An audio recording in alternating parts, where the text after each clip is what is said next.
Screen पे एक article देख रहे हैं। चाइना ने कहा है कि हम लोग ये बर्दाश्त नहीं कर सकते हैं, ये स्वीकार नहीं कर सकते हैं कि कोई दुनिया का जज बनने की कोशिश करे। किसके लिए कहा गया है ये? अमेरिका के लिए, चूंकि मादुरो को पकड़ा गया है। अब चाइना के मार्केट में क्यों हलचल मची है इस पूरी घटना के बाद? इंडो पैसिफिक में क्या पूरा खेल पलट रहा है? और इन सब के बीच में सबसे मजेदार वाकया ये हुआ है कि वेनेजुएला के मामले में पाकिस्तान फंस गया। मीटिंग में ऐसा क्या बोल दिया चाइना ने? जियोपॉलिटिक्स में बहुत कुछ चल रहा है। हमेशा की तरह वर्ल्ड मिरर के इस एपिसोड में जानने को मिलेगा बहुत कुछ। आइए जानते हैं इन खबरों को विस्तार से। अभी डोनाल्ड ट्रंप के इस एक्शन के बाद दुनिया में जो हलचल मची हुई है वो रुकी हुई नहीं है। अगर आप देखें कमला हैरिस को, तो इन्होंने एक पोस्ट डाला है और इस पोस्ट में इन्होंने साफ साफ लिखा है कि जो हो रहा है वो एक उथल पुथल लाएगा। बहुत लंबा चौड़ा पोस्ट इन्होंने लिखा है। इन्होंने लिखा है कि इतिहास में ऐसा देखा गया है, जब जब ऐसा हुआ है कुछ न कुछ उथल पुथल हुआ है और इसके परिणाम घातक हुए हैं। अब यहाँ पर सिर्फ कमला हैरिस ही नहीं बल्कि ये भी देखने को मिल रहा है कि बहुत सारे लोगों का मानना है कि डोनाल्ड ट्रंप ने एक ऐसा एक्शन लिया है जिस एक्शन के बाद खास करके रूस को अगर देखेंगे तो रूस ने सिर्फ मादुरो को छोड़ने की बात कही है। इसके अलावा रूस ने एक चुप्पी साध ली है।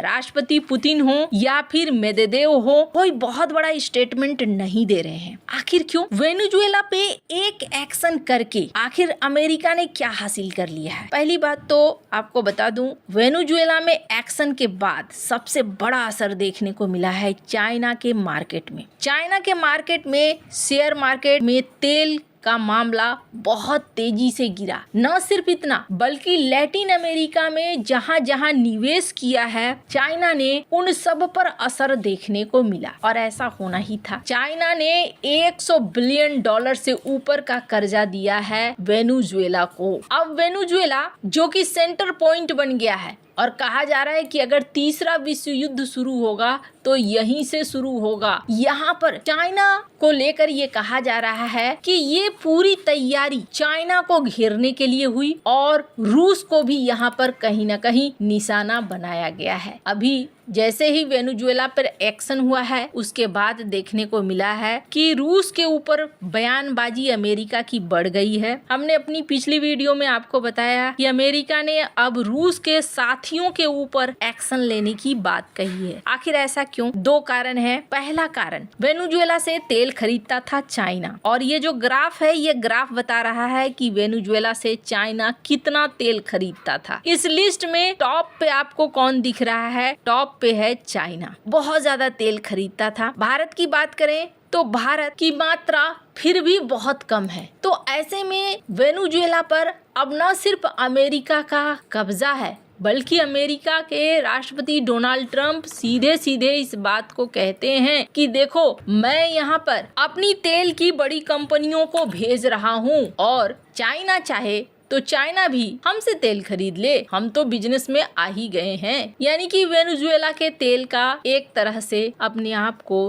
कुछ दिनों में मालिक दिखलाने लगेगा अमेरिका। कजा क्लास जो कि यूरोपीय यूनियन की अध्यक्ष हैं, इन्होंने भी एक ट्वीट किया है। इस ट्वीट को देख सकते हैं और इस ट्वीट में ना इन्होंने गोल गोल घुमाने का कोशिश किया है कि इंटरनेशनल लॉ के अनुसार होना चाहिए, यूएन के सिद्धांतों के अनुसार होना चाहिए। तो ऐसे में जो बहुत सारे लोगों ने कमेंट किया है उसमें ज्यादातर लोग कौन है? ज्यादातर लोग आप देखेंगे चाइनीज हैं, जिन्होंने कहा कि अरे नियम, अंतरराष्ट्रीय नियम, कौन सा नियम? वो नियम तो टूट गया, अब तो ऐसा कुछ भी नहीं रह गया। तो चाइनीज लोगों के अंदर एक गुस्सा है और ये सच भी है। चाइना को जाने वाला तेल अब बुरी तरीके से प्रभावित हुआ है। लेकिन रूस क्यों चुप है? अब रूस पर बहुत तरह के आरोप लगते हैं। आरोप ये भी लगता है कि रूस अपने तेल को वेनेजुएला के नाम पर भी बेचा करता था। ऐसे में वो जो शैडो फ्लीट है वो शैडो फ्लीट खत्म हो गई है और अब रूस पर प्रतिबंध बनाने के लिए अमेरिका इस तरह की चीजों का सहारा ले रहा है। खैर, अब वेनेजुएला में जिस तरीके का एक्शन हुआ है उसके बाद रूस और चाइना दोनों ने सिर्फ यही कहा है कि तुरंत से उनको रिलीज करो। पर माना जा रहा है ये ना मामला सिर्फ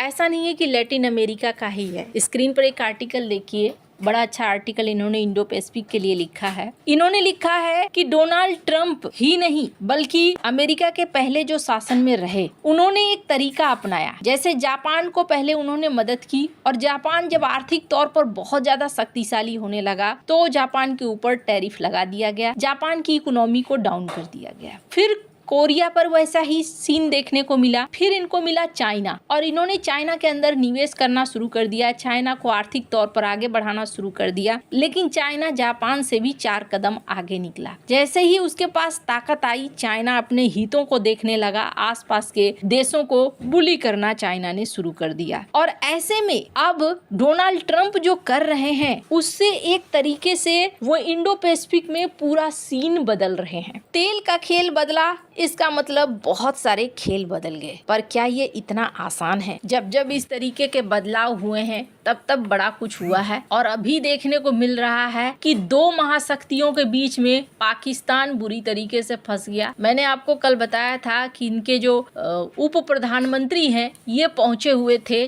चाइना और चाइना के साथ बैठक हुई इसाक डार और यहीं पर वांग यी भी बैठे थे और वांग यी ने यहाँ निकलते ही स्टेटमेंट दिया। स्टेटमेंट ये दिया कि वेनेजुएला में जिस तरीके से स्थितियां बदल रही है ये ठीक नहीं है और वेनेजुएला में जो ट्रंप कर रहे हैं वो भी ठीक नहीं है। वैसे आपको बता दूं चाइना ने बड़े कड़े रुख में ना कहा है, लेकिन पाकिस्तान का नरम भाषा निकला है वेनेजुएला में अमेरिकी हमले पर, जहाँ चीन ने कहा कि ये पूरी तरीके से नाजायज है, मादुरो को तुरंत रिहा करो। तो वहीं दूसरी ओर पाकिस्तान ने बहुत सावधानी से बयान दिया है और कहा है कि संयुक्त राष्ट्र चार्टर के सिद्धांतों का पालन करना चाहिए। पाकिस्तान की सरकार ने कहा है कि वेनेजुएला के लोगों की भलाई को महत्व देता है और बदलती स्थिति को चिंता के साथ देखता है। विदेश मंत्रालय ने कहा कि पाकिस्तान घटनाक्रम पर बारीकी से नजर रख रहा है। पाकिस्तान वेनेजुएला में तनाव के बजाय बातचीत से चीजों को अंतर्राष्ट्रीय कानून से सुलझाने के पक्ष में है। वहीं चीन की कड़ी चेतावनी है। वांग यी का कहना है कि अमेरिकी कार्रवाई से अंतर्राष्ट्रीय माहौल तेजी से अस्थिर और जटिल हो गया है। खैर, अब पाकिस्तान किधर जाएगा? क्या